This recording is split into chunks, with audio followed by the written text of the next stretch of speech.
Iremos ler no versículo 1. Meus amigos, intercedam por mim, porque a luta é grande. Lucas capítulo 15, versículo 11. Iremos ler até o 13. E logo após iremos ler o versículo 20. Versículo 20 e o versículo 21. Iniciaremos pelo versículo 11. Quem achou diz amém. E disse, um certo homem tinha 2 filhos, e o mais moço deles disse ao pai: Pai, dá-me parte da fazenda que me pertence. E ele repartiu por eles. Deixa eu repetir essa parte. E ele repartiu por eles. O versículo 13 inicia com a seguinte afirmação: e poucos dias depois, o filho mais moço, ajuntando tudo, partiu para uma terra longínqua e ali desperdiçou a sua fazenda, vivendo dissolutamente. Versículo 20 diz: e, levantando-se, foi para o seu pai. E quando estava longe, viu o seu pai, e se moveu de íntima compaixão. E correndo, lançou-se ao pescoço e o beijou. Amém? Só até aqui. Pai, aqui está a tua palavra. Aqui estou eu, Senhor. E aqui está o teu povo necessitado da tua graça. Fala conosco em nome de Jesus. Amém. Podem sentar em nome de Jesus.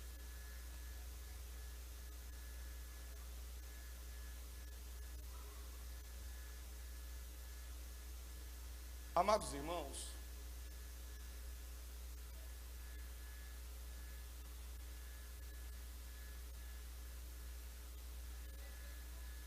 a história do pai e os seus 2 filhos é uma história que é contada, pregada, retratada em peças, filmes, pregações, já ouvimos inúmeras vezes. Porém, o que eu quero trazer aos irmãos, e até antes mesmo de falar sobre a parábola em si, eu gostaria de trazer algumas verdades como prelúdio, para que nós possamos ter uma melhor compreensão daquilo que Jesus queria falar.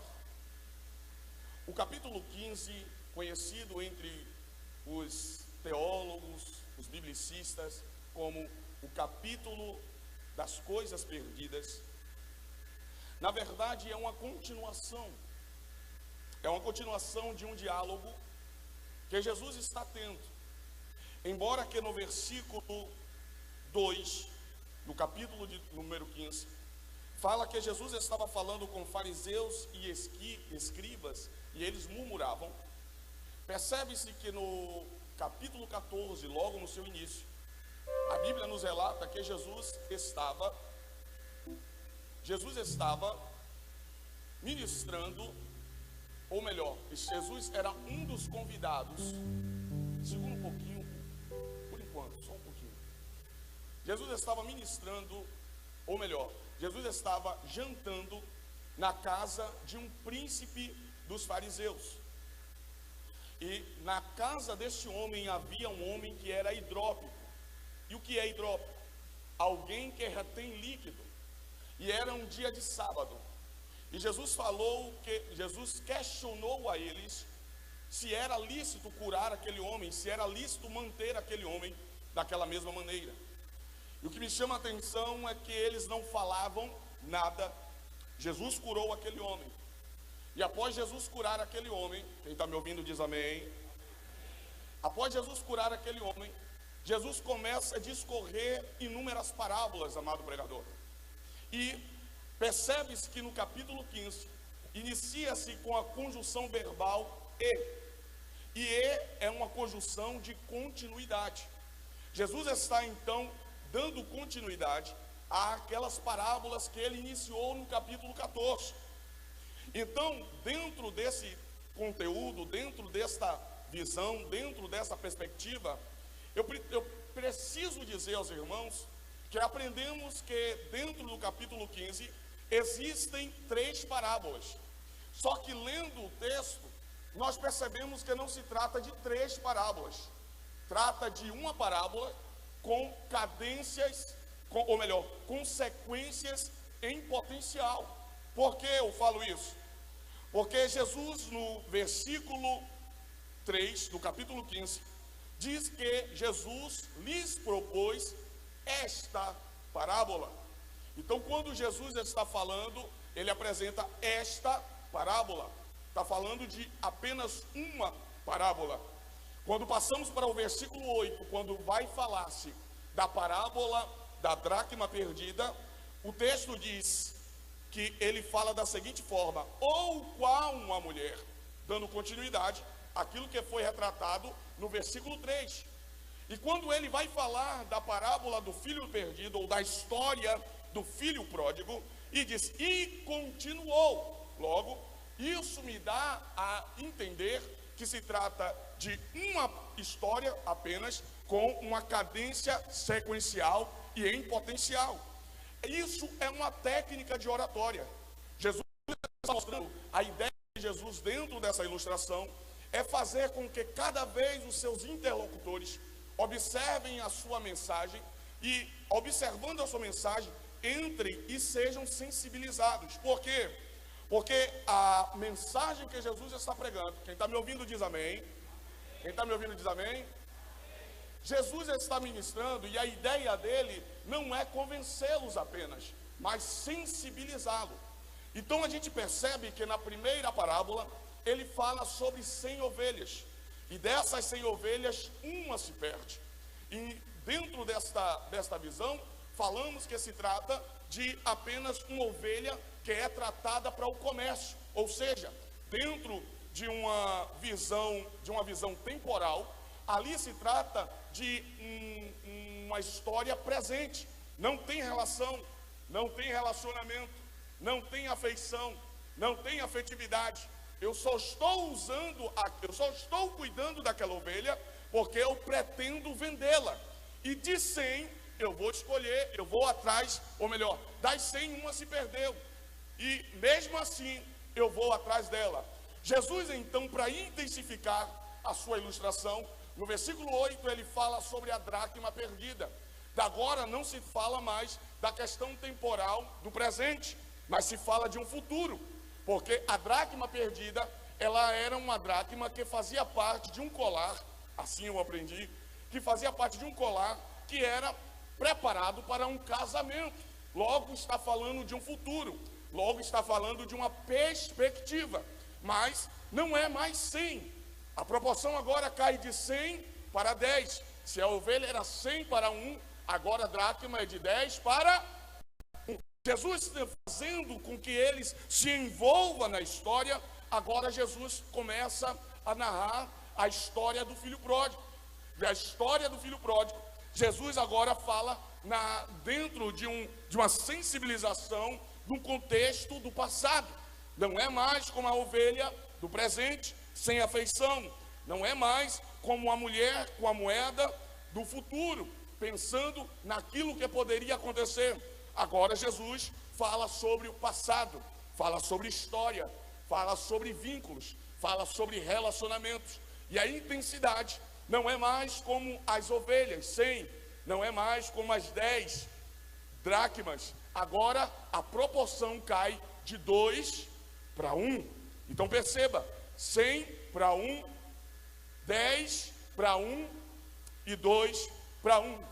Dado esse início, dado esse prólogo, eu quero iniciar falando que a história do filho pródigo começa com um verbo. E o verbo diz assim: tinha um homem 2 filhos.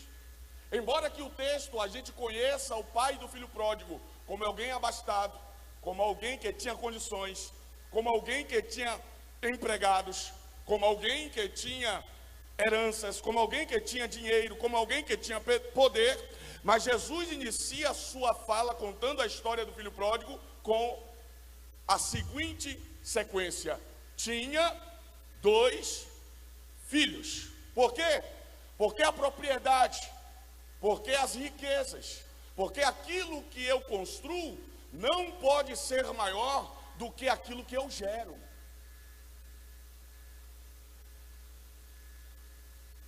Jesus está dizendo para aqueles homens que estão ali: olha, eu tenho propriedade, mas mais importante do que a propriedade é aquilo que nasceu de dentro de mim. A estrutura da igreja, ela é importante. Os bancos acolchoados são importantes. O ar-condicionado, trazendo conforto, é importante. Mas nada é mais importante do que a presença dos filhos dentro da casa. Então o texto começa dizendo que ele tinha 2 filhos. E o texto continua dizendo no versículo 4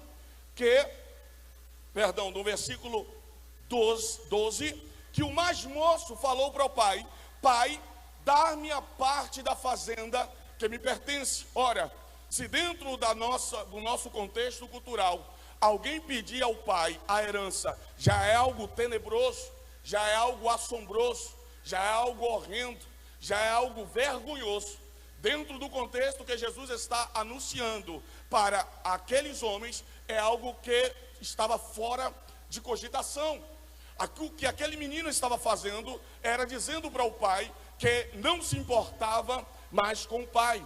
Vale lembrar que quando o menino ele fala para o pai: dar-me a parte que eu tenho, ele não está falando apenas das riquezas, mas ele está falando da parte da vida do seu pai.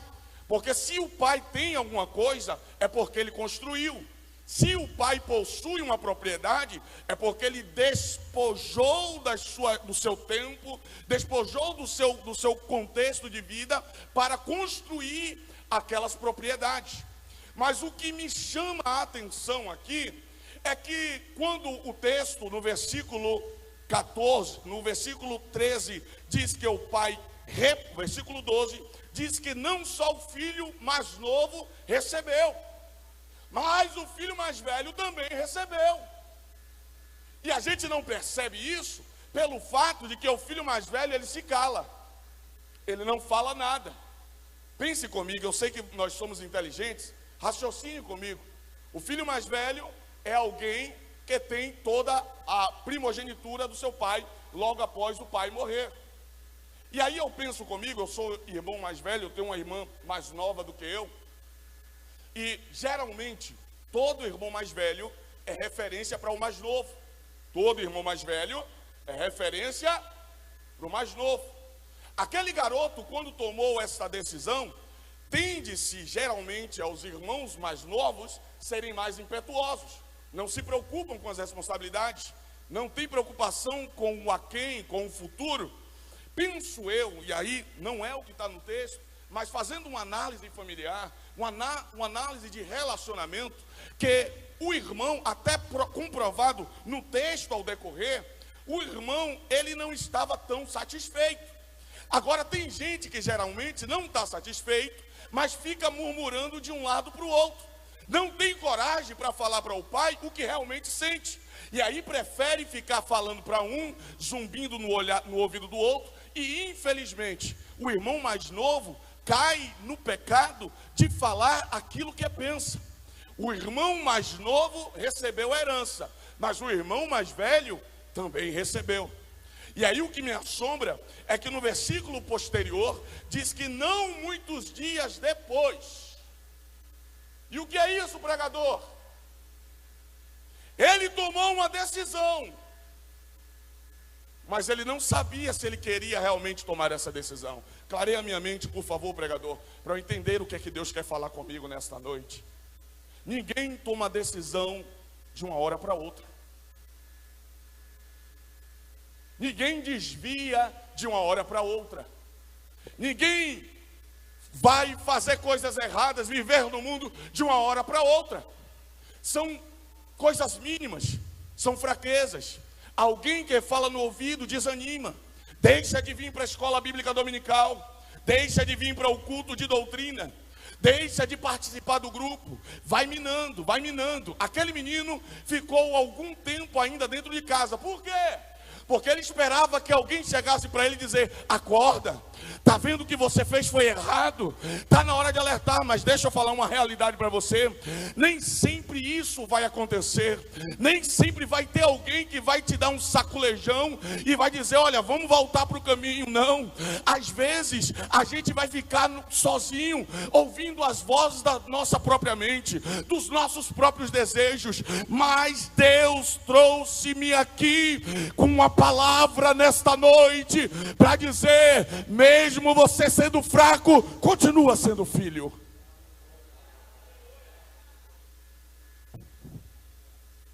Aleluia. Ele, percebendo que o pai não foi atrás dele, ele diz assim: já não tem mais jeito, eu vou embora.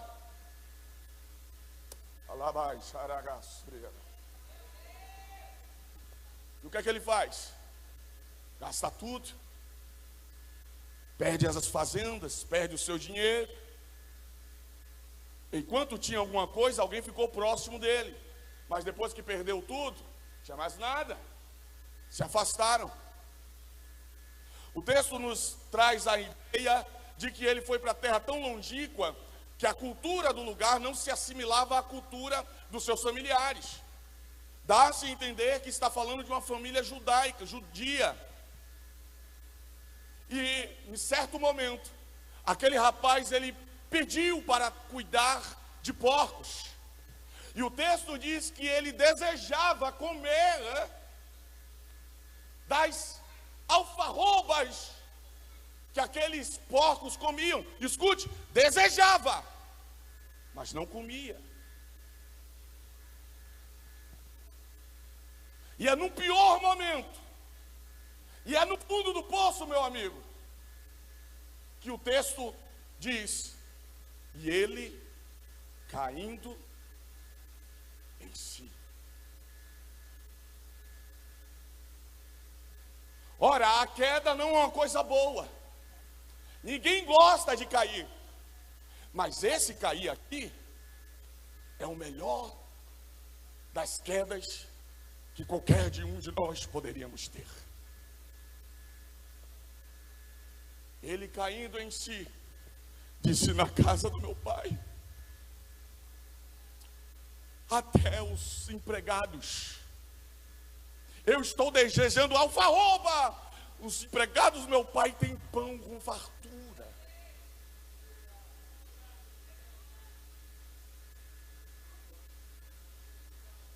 Mas a questão não é só cair.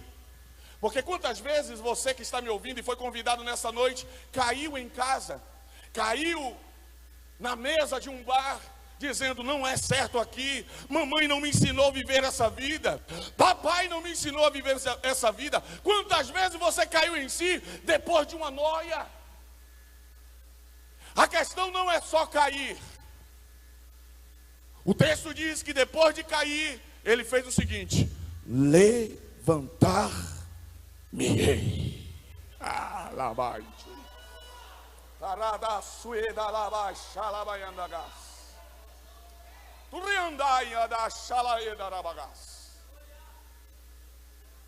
O fato não é só cair, mas é ter força para levantar. E o texto continua, queridos pastores, dizendo que ele começou a ensaiar uma volta. Se a saída de casa foi sem destino e ele não sabia até onde ele ia chegar e a estrada se tornou longa, penso eu que o caminho de volta se tornou mais longo ainda. Porque voltar para um lugar onde você ofendeu não é fácil. Voltar para um lugar onde você foi ofendido também não é fácil. Voltar para um lugar onde você foi humilhado, foi escorraçado, não é fácil. E a melhor maneira de a gente se sentir confortável é tentando ensaiar a forma que nós vamos chegar e qual comportamento devemos agir. Foi o que ele fez. Voltar-me-ei e direi ao meu pai: Pai, pequei contra o céu, pequei contra ti, já não sou digno de ser chamado teu filho. Faze-me ao menos como um dos seus trabalhadores. E eu imagino o caminho todo, meu amigo Vitor, ele andando. Vou continuar ensaiando para eu não errar. Pai, pequei contra o céu, pequei contra ti, já não sou digno de ser chamado teu filho. Foi o caminho todo andando. A Bíblia diz, a história diz. Quem está me ouvindo diz amém.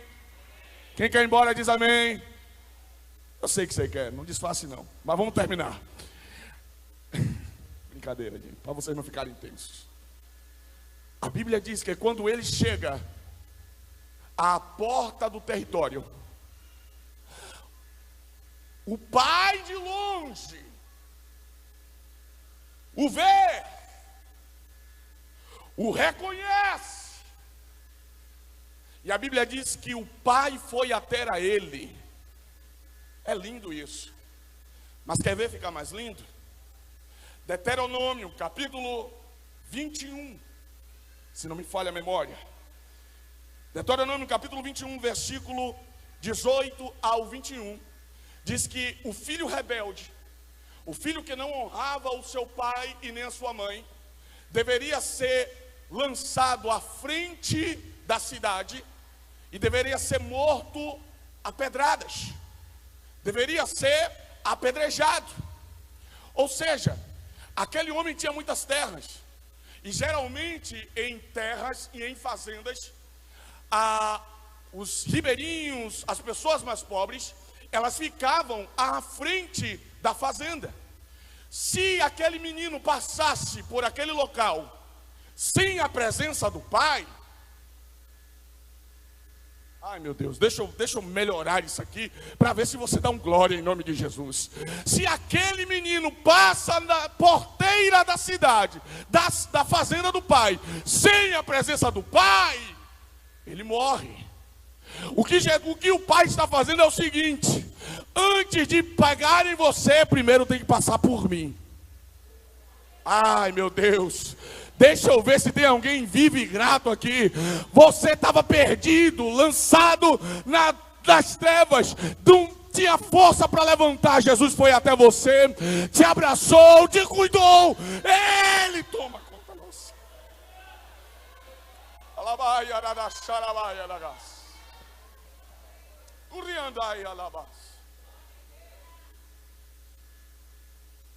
O pregador, e como é que ele sabia que era o filho dele?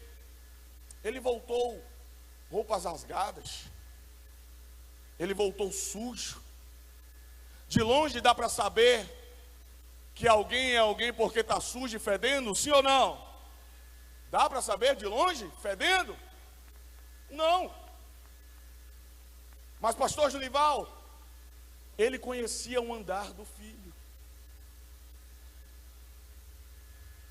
Jesus conhece o seu andar.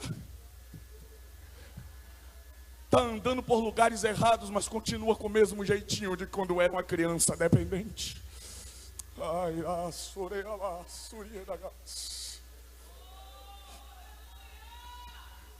você não tem força para entrar e ouvir as pedradas que podem te acusar, mas o pai te viu de longe, está correndo atrás de você agora, está com o braço aberto para te abraçar. A Bíblia diz que é quando ele abraça, Vitor, ele está dizendo para todos que estão ao redor: se atirar pedra nele, vai ter que atirar também em mim. Talvez você está com medo de retornar porque tem medo do que vão pensar, do que vão falar. Mas o pai hoje te abraça e está dizendo: se atirarem pedra em você, vai ter também que bater em mim. O texto que você leu comigo diz que o pai abraçou e escute isso, abraçar protege. E quando a gente abraça,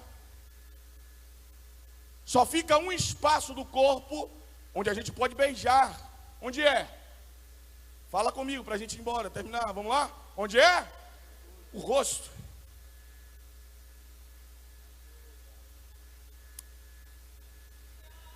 Na cultura judaica, alguns apontam que para se receber um rei, se beija nos pés. Os profetas é recebido beijando-lhes as mãos. Mas os sacerdotes, eles são beijados no rosto, o ósculo santo. O pai está dizendo para o meu filho, eu não só te protejo, hoje também eu te promovo. Quem pensava que você não ia ter acesso a mim, agora eu te faço um sacerdote da minha casa. O menino fica sem jeito e começa a querer falar o que ele falou o tempo todo. Pai, o pai nem ouve o que ele está falando. Ei, chega os servos, traz o anel, traz a veste, traz a sandália. Veste é santidade, está sujo, mas a minha roupa santifica. Traz o anel, tem autoridade, traz sandália, você não é mais servo. Não é mais servo. Tem alguém que canta aquela música Lindo Momento, filho? Chama alguém aí, por favor. Eu já estou terminando. A história não me permite pensar ou dizer, afirmar que se trata de uma família sacerdotal. Mas mesmo sendo uma família comum judia, o texto diz que o pai mandou matar o bezerro cevado. A palavra "o" é artigo definido direto, não existia outro senão aquele, apenas um bezerro cevado, para a alegria pelo retorno do filho que voltou. Só nisso eu já fico alegre. Mas penso eu, pastor Joel, que se tratasse de uma família sacerdotal, porque sacerdotes não poderiam ter heranças, levitas não poderiam ter heranças, mas não impedia deles ter propriedades. Os levitas, eles tinham cidades, eles tinham propriedades. Então, se aquela família fosse uma família de sacerdotes, Levíticos capítulo 16 fala sobre o Yom Kippur. E o Yom Kippur é uma festa chamada festa do jejum, festa do perdão. Ai, meu Deus. E a família sacerdotal deveria engordar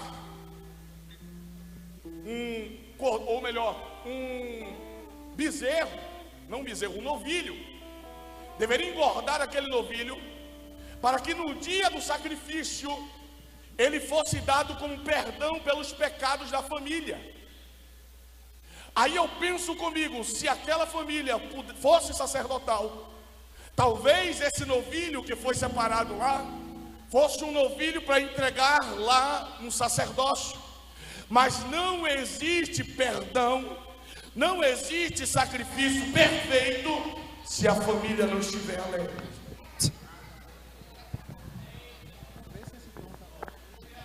Poderia ser entregue no altar, mas seria apenas uma cerimônia, seria apenas uma liturgia. Eu imagino o pai dizendo: olha, era de lá do altar, mas meu filho voltou, alegria em casa, avivamento em casa. Não tem congresso, não tem festividade, não tem nada que seja mais importante do que a sua alma sendo liberta pelo poder do amor. Pode cantar.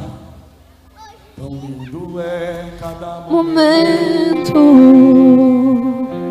que me visita e faz de mim o teu altar. Quero ir contigo mais profundo.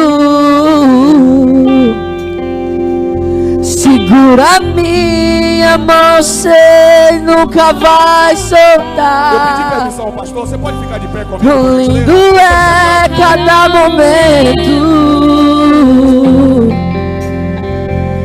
que me visita faz de mim o teu altar. Quero ir contigo mais profundo. Segura você, nunca vai soltar. E leva-me ao lugar onde só o Senhor e eu desfrutamos do momento. Te amo, meu papai.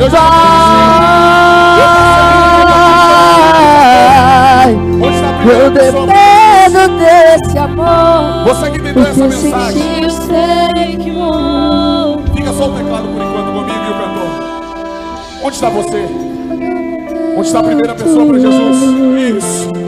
Vem uma primeira pessoa para Jesus. Sim, que faz de mim o teu altar. Onde está a segunda pessoa para Jesus? Vem. Quero ir contigo mais profundo.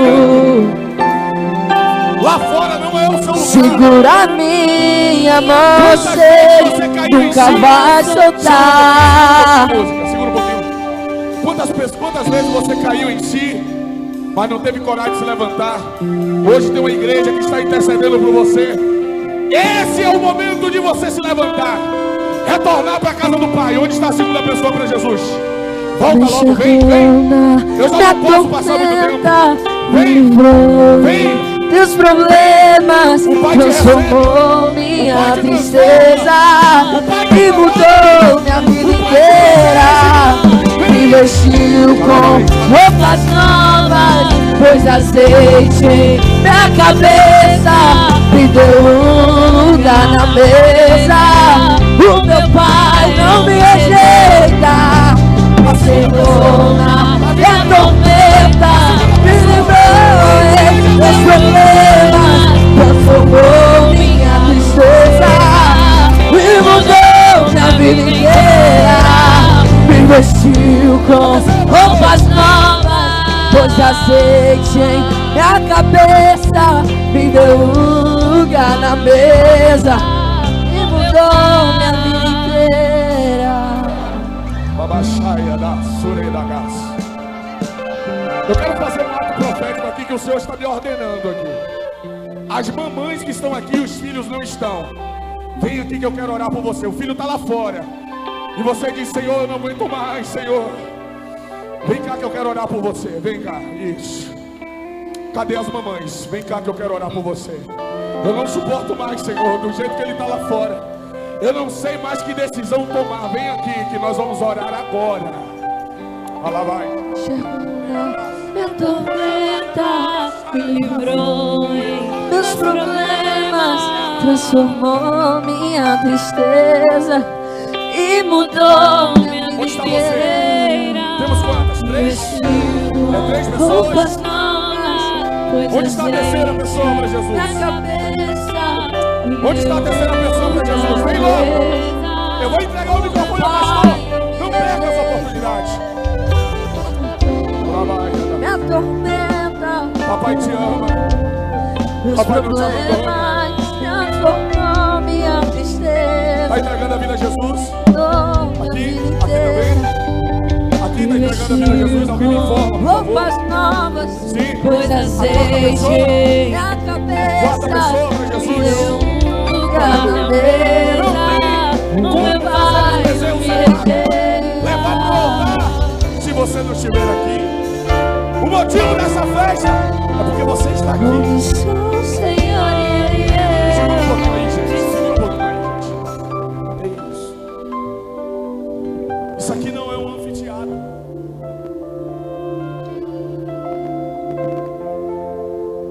Os interlocutores de Jesus naquela parábola não era o filho que foi, é o filho que ficou.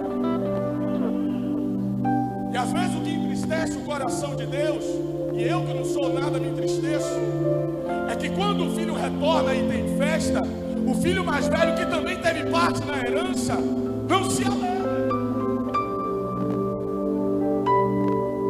Mas pai, esse teu filho, o senhor deu um novilho, e para mim nunca deu um cabrito.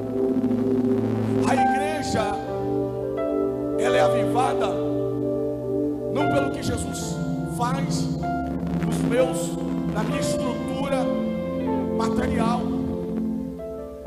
Mas avivamento, uma prova de uma igreja viva é uma igreja que frutifica, uma igreja que pare. E é melhor, não vou dizer frutificar não, pare. Porque se você não pare, você não sente dor. Se você não sente dor, você não tem compaixão. Se você não tem compaixão, você não ama. Como é que pode ter tantas pessoas entregando a vida a Jesus e você não poder glorificar a Deus? Porque era uma alma que estava perdida, desejando comer alfarroba, mas Deus trouxe para casa.